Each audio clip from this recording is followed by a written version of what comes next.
Sikok dari 3 pelaku bobol rumah. Aji Pratama, warga Jalan Musiraya Timur, Kelurahan Sialang, Kecamatan Sako, diringkus tim Pidum Samo Tekap 134 Satreskrim Polrestabes Palembang. Sedangkan 2 pelaku lainnya masih jero pembebasan polisi.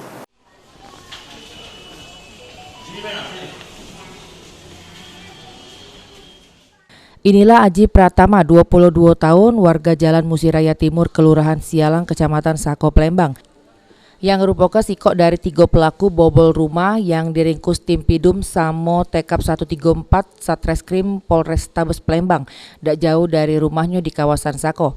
Diketahui aksi bobol rumah yang dilakukan pelaku terjadi di rumah korban Marita Ardila, warga Jalan Baung 4, Kecamatan Sako, Palembang. Terkait hal tersebut, Kasat Reskrim Polrestabes Palembang mengungkap kalau pelaku berjumlah 3 wong.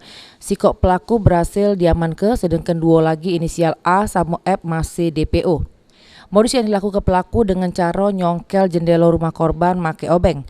Sesudah berhasil, barulah pelaku Aji masuk dari jero rumah korban. Pelaku berhasil gasak sikok dompet korban. Sedangkan 2 pelaku lainnya yang masih DPO ikut masuk ngambek sikok unit HP iPhone X sama HP Oppo A15. Amankan 1 orang dulu dan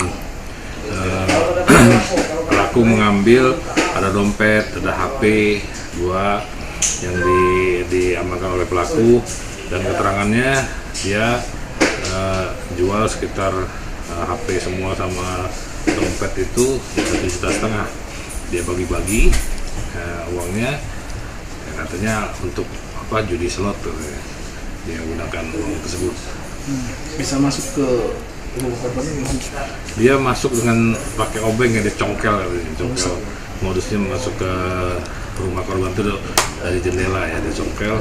Nah, BB obengnya juga kita amankan. Untuk nanggung jawab ke perbuatannya, pelaku dijerat pasal 363 KUHP yang ini sudah menengkam di sel tahanan Polrestabes Palembang.